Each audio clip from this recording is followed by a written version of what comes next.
toy car Foosh Boy. What makes my channel unique, a little bit different, considering the variety of problems other YouTubers are kind of falling into.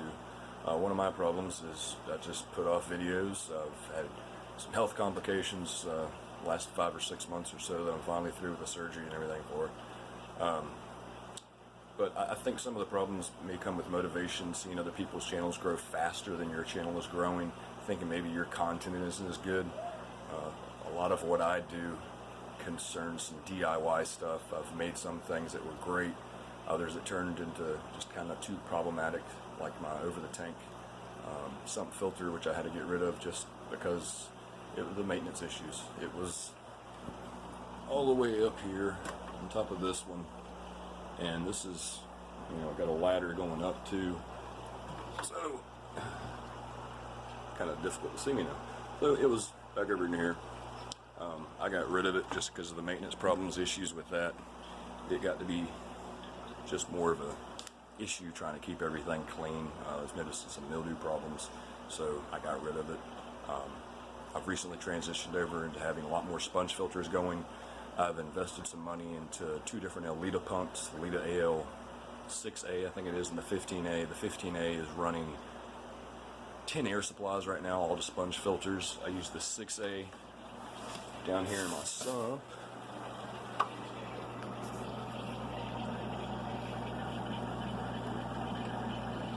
And it's currently running 4 air lines down in there, keep the sump running. And I also have kids who want stuff, don't I? So there's different problems that all of us run into. And there's a lot of things each of us individually have to take care of outside of our fish keeping hobby. I also downgraded from having 13 tanks down to 8 tanks because the water changes were becoming almost a 2-day process.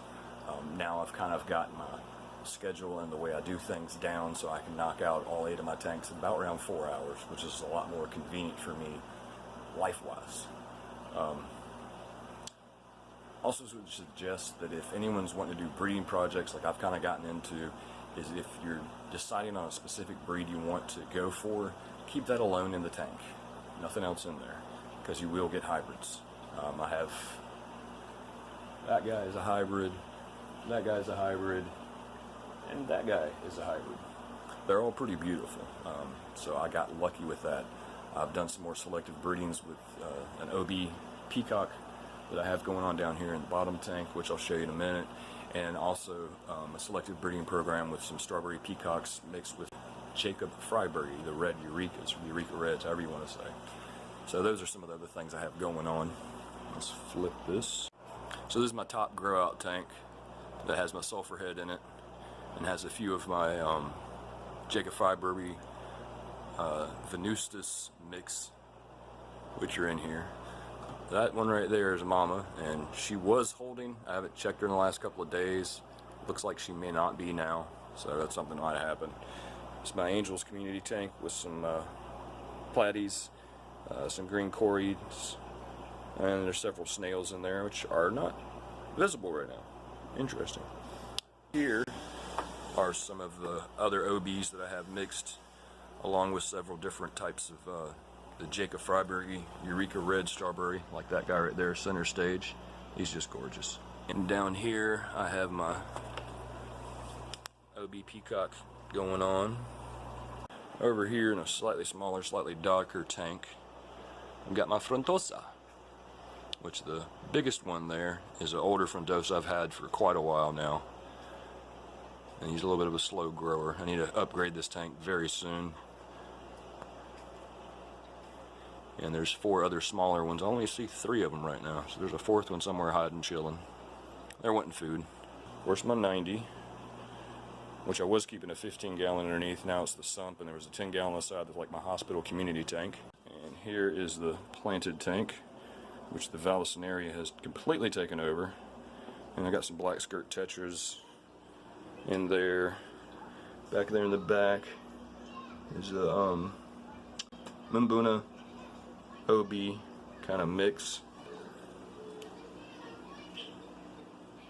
I just got my Jack Dempsey, which is my second oldest fish. This guy right here, see if I can get a brighter There we go. That guy is a Venustus hybrid, and he is just a stunning, stunning fish. And they have 2 babies. And the mama, there she is right there, along with my Picostomus, which is my oldest fish. She's about 9 years old. And my Johannes Mbuna over there. But yeah, that guy is just stunning. We do have our own challenges and different things we have to conquer in the fish keeping community. I've found that everyone generally is pretty helpful, leaving suggestions. Some people don't leave very nice comments. I'm sure we've all had to endure that. Sometimes there's just mildly ignorant comments on some things, which you either ignore or respond to. I generally respond to in a joking manner. I'm not really deleting any comments. I think I've only deleted one, and that guy was just pretty vicious about everybody's stuff. But, you know, just a big shout out to my old group on Mixed African Cichlids on Google+, which is no longer carrying us since April, which stinks, but everybody knows about that. But big shout out to Reginald, Jamaican Fish Keepers. This is Toy Car Fish Boy. Peace.